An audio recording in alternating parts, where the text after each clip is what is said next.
Welcome to episode 4 of the Great Vlogmas Adventure at Plaid Perch Farm.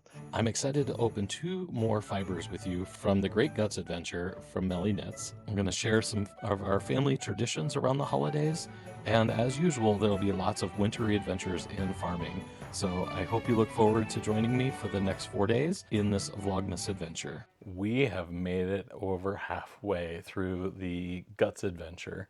So I want to do a quick recap, and then I have 2 to open today because I'm a little bit behind. So I'll tell you a little bit about that in a second. But let's go through and kind of recap where we've gone so far. So day 1, the Corriedale and Camel Down. So that one is spun up and set and ready for a project. Day 2 was the day we had that amazing border Leicester lamb with that tussa silk, that really beautiful dyed orange color. So that was a really fun one, and that one's spun up as well. Day 3 was the day we had the Finn and the bison, and that one's still on the wheel. So I hope to finish that one up either today or tomorrow. And then we have this one, which was that really kind of off-white colored CVM with the Angora rabbit, which was just really squishy. Next, I got it all picked, but I haven't carded it up. This was that Romney. I could have picked this all day long. It is just a really beautiful fiber. So the Romney with the Kashgora, so that'll be next to hit the carder. And then day 6 is the Icelandic that we have with the yak down. And I still need to pick that one through, and then that will go on the carder after the Romney. So today is the 15th. So I did not open day 7, and today I need to open day 8. Day 7 I should have opened on Saturday. It was a really busy weekend. We got a big snowstorm again. It seems to be the theme. So I've just been doing a lot of snow plowing, a lot of making sure that chores are situated and taken care of. And so that has consumed a lot of my time. And then also this weekend we went and visited my family, hung out with my mom and my sisters and nieces and nephews. And so we did an overnight. And so we had to figure out how we were going to get there after the snow stopped and got the driveway cleared, and we were able to make it there late, but we made it. And then we came home later on Sunday. So I haven't had a chance to go through my Advents. So I have 3 days of chocolates and 2 days of fiber to open. So let's start with day 7.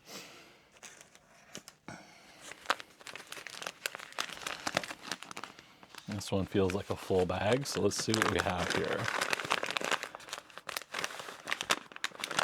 Oh, really pretty browns. Let's set the tag away so I can see what I have first. Oh, this one is a really beautiful brown. And almost looks like a sheep lock, like a wool lock. So I'm curious what this add-in's gonna be.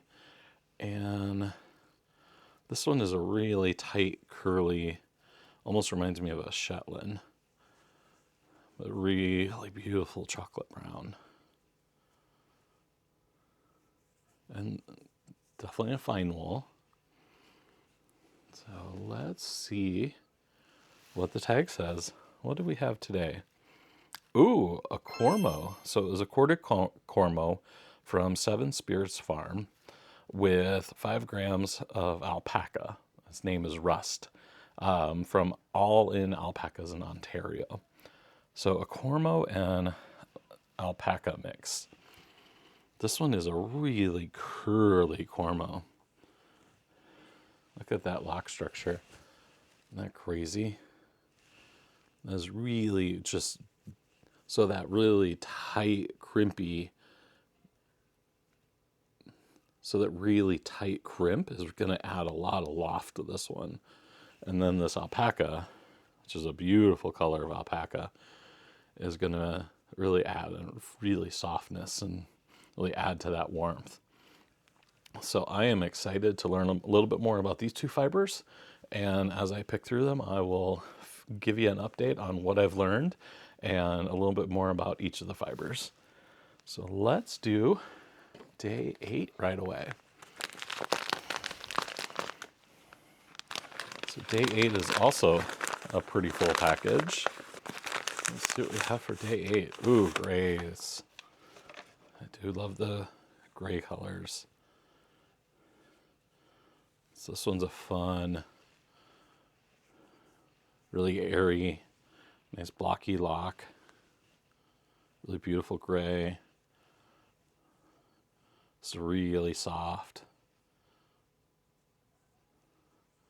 Kind of a white add-in.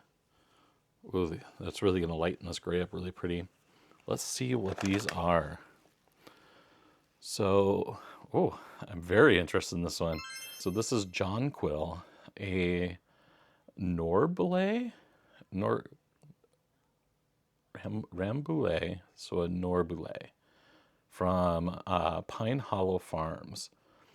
So I'm interested. What is this? This must be some sort of mix because it looks like a Rambouillet, but it's a Norbouillet. So I'm interested to learn a little bit more about this fiber.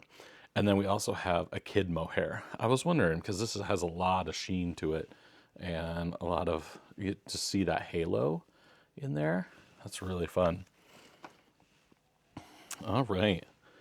So we will see what a Norbouillet is. So I'm going to watch Nellie's lore videos because she does such a great job of explaining what these fibers are, why she picked them, and what she's found they do best.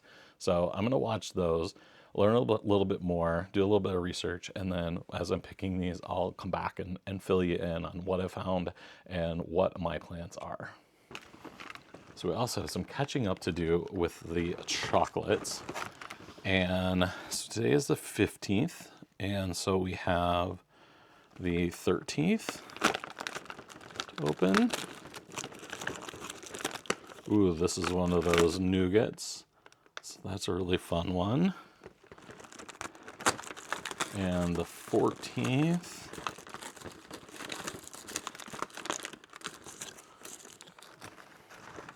This one I really love, has some kind of chunks of salt in it. Really mixes well with the sweetness. And today is the 15th. Let's see.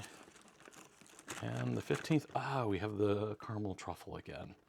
All right, I have some chocolates to eat and I've got some wool to prep. So I'll do some research before I prep that wool, and then I'll come back and tell you about the things I've learned and those plans for what we're going to do with the fiber.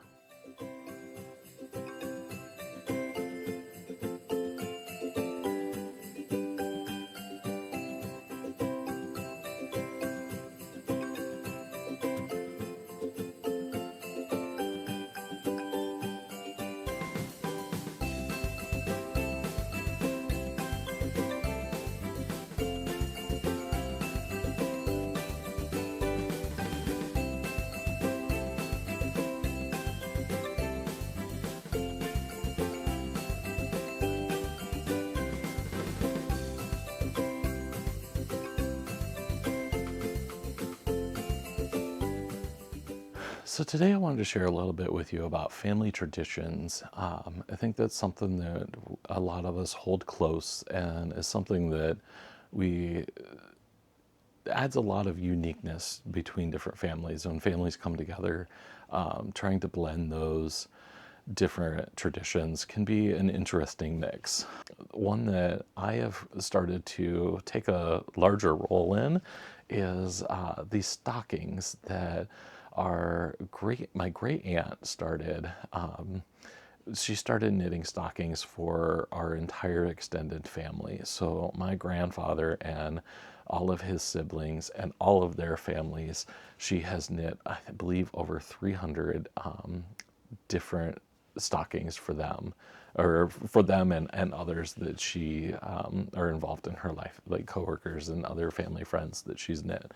And so this is a stocking pattern that she found in the paper in the 70s.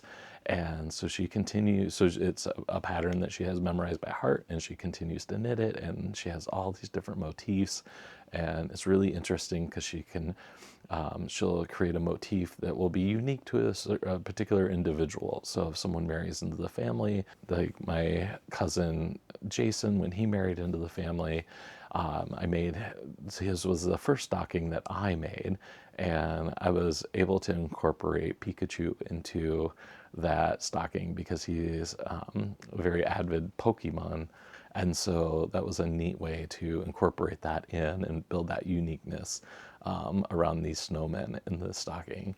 And so my great aunt has retired from making these stockings and is mentoring me and taking over this craft. But I don't want it to be something that just I do. I want it to be something that anybody can do. So anybody in our family that knits or has a inkling to make their own stockings for their family, I want to be able to make that accessible for them. And so I'm working on writing the pattern in a way that that's a little more accessible to today's knitter. Pattern in the paper in the 70s is a little less accessible to someone who is newer to knitting.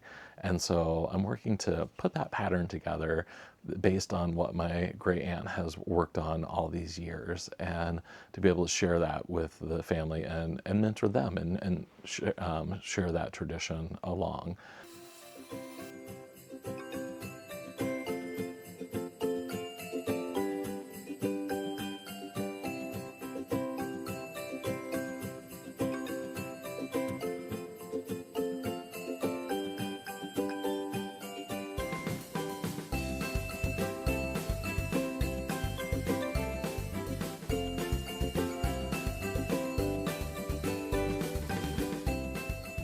So now I have the Icelandic and the Romney ready to card up. So those are next on that queue. I have this is the Finn and the Bison that is spun up. I was able to apply that the other day and was able to wash it and let it bloom. So it's definitely more of a textured yarn. So the bison down, it didn't really incorporate in really well on my carder. And I think I did 4 or 5 passes with this. And I didn't want to do any more. I felt like it was a pretty decent spot. And I'm okay with the kind of the chunkiness of it. I think you can kind of see some of the little bumps in there. And it's kind of a fun rustic yarn. So it was really fun. It was a great spin. It really drafted nicely and was enjoyable. So I spun that up on my flat iron. So day 7 was the day that we got these really beautiful browns. So this one here is the alpaca. Just a really beautiful. So this alpaca is Russ from All In Alpacas in Ontario. So it's really soft and really fine. Alpaca is something that I haven't used a lot of, and so I'm excited to. I have a few. I actually have a fleece of some alpaca that's very similar in this color and very similar in this texture. It was one that I had purchased on guild our guild garage sale. It didn't have any other information, so I don't know where it came from. I don't know what type it is, but it definitely feels really soft like this, and it's the similar color. So that's really interesting. The wool that's going with this one is a Cormo, and I did not peg this as a Cormo. And by listening to Melly's lore video, she did not either. She really was second guessing what this was and really had to go back and double check. And it comes from a very reputable Cornwall farm, let's see, Seven Spirits in New York. And it is a really beautiful dark brown. It's a long staple, so I think stretched it's probably about 4 inches. And I don't know if you can see that really really tight, coily crimp. And that is it's not a very common trait that you see in Cormo. So Cormo is a really blocky, bouncy, really blocky lock. It's really bouncy. The crimp really adds a lot of loft to it. And this one, it definitely has loft. And locks are a little more defined. They're not as blocky, which is why when I opened it, I originally thought it might be a Shetland. So it kind of makes me wonder if this might be some sort of Shetland type of a cross with a Cormo, which could be really beautiful. And so this is kind of a funky, kind of an unusual Cormo. And so I really love that aspect of the Guts adventure because it's not a breed study, because we're not looking at these for the regular characteristics of and traits of those particular breeds, but we're just, I think it builds on the value of how unique each fleece is. And I think that as a hand spinner, that is something that I really value, because when we are spinning a single fleece, we are getting all of the character and all of the nuances with that particular fleece. And I think that's really fun, because when fleeces go to a mill and or into commercial production, you get the sum of the whole. So you get the feeling of all of those fleeces together, and so uniformity is usually king. They want a uniform product because the consumer wants something that they know they're going to expect. Whereas here we can spin this really unique, really different Cormo from the sheep that just has a, its own personality. It has its own, like, it's just living its life, and we can really honor and enjoy that by spinning and experiencing what this fleece has to offer. So I think that's really fun. So I think this will be really beautiful mixed with that alpaca, because it's just going to create this really fun, lofty, airy bat. And then we'll spin it, and I'll probably spin it woolen, and I think it'll be really cool. So I'm excited to see how that one goes. We went ahead and opened day 8 on the same day because I was behind. So day 8 was this really unique breed that I've never heard of. And the reason I've never heard of it is it's a very kind of solitaire breed. So it was created and raised on a single farm, Pine Hollow Farms in Ontario. So it's a breed that they created based on Rambouillet. So it sounds like it's a Rambouillet base, and then the rest of the breed mix is a secret, and it is something that they hold close on that farm. And so really, again, we're talking really unique. So John Quill is a Norbouillet, and so the Nor comes from Norwood, Ontario, where the farm is located. But this one is really an interesting, it's a really beautiful brownish gray. You'll see it really wavy in its crimp, and it's really soft. It definitely has kind of the blockiness of the Rambouillet, so it kind of you can see some of those traits that it brings in. So this will be a really interesting experience, one that I probably would have never had if I wasn't part of this Great Guts adventure. So I'm really thankful for this unique spin that I'm going to be able to experience. And so I'll continue to pick this one open and see what it has to offer. And this one is going to be blended up with this really super silky soft Kid Mohair. And so it's really bright white. I think that'll really pop in this really kind of muted brownish gray. And it'd be a really fun mix. So again, another mix. All of these mixes are things that are pretty new to me. And so being able to experience them will be really fun. And that was part of the adventure. I wanted to experience different breeds, and I wasn't prepared for the uniqueness in the experience I was going to get. But it is one that I greatly value, and just brings a lot of joy that I'm able to do that. But also the blending piece, that's something new to me. And so I wanted to experience how blending different fibers together what that experience and that adventure is like. So again, this will be a fun one to kind of mix together. And so I will continue to pick that one open, and I will carded up when I get some time, and so I'll show you those carded bats because now I have 4 days that are ready to be carded and 1 day ready to spin, so I've got some work to be done. I wanted to give you a quick update on gift knitting. I'm still working on the brioche hat from the tallow hat. So that's still in progress. I haven't made much progress the last few days on that. I have made some really good progress on the Onslow hat that I'm doing in the cyclone collars for my oldest.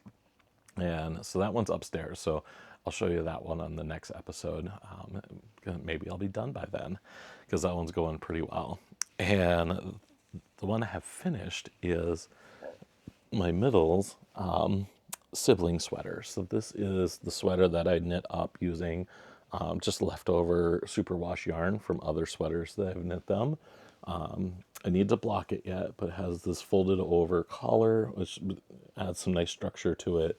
It has this nice shoulder detail that basically, if I remember right, I started flat and then came back and picked these up and continued on the front until I got to the underarms, and then I joined it in the round, and then I picked up the arms and knit those, and so I'm really happy. I think this is some really cute fun colors that'll be really neat. So I'll throw this one in a bath so then I can put it on the blocking board and get it all bloomed and ready to be wrapped up for Christmas. So that's all I have for this episode of Vlogmas. It's a lighter one. It's been a busy time with those family traditions and just pushing snow, keeping the farm going, and working through the Great Vlogmas Adventure. So I'm really excited to close it here, and I will see you in the next 4 days where we can talk about 2 more fibers that we're going to open. We can experience some more chocolates and see what progress I'm making on those gift knits, and we'll see where we go from there. Thank you for joining me for the Vlogmas. I hope you've enjoyed the farm and the fiber, and I can't wait to see you in 4 more days.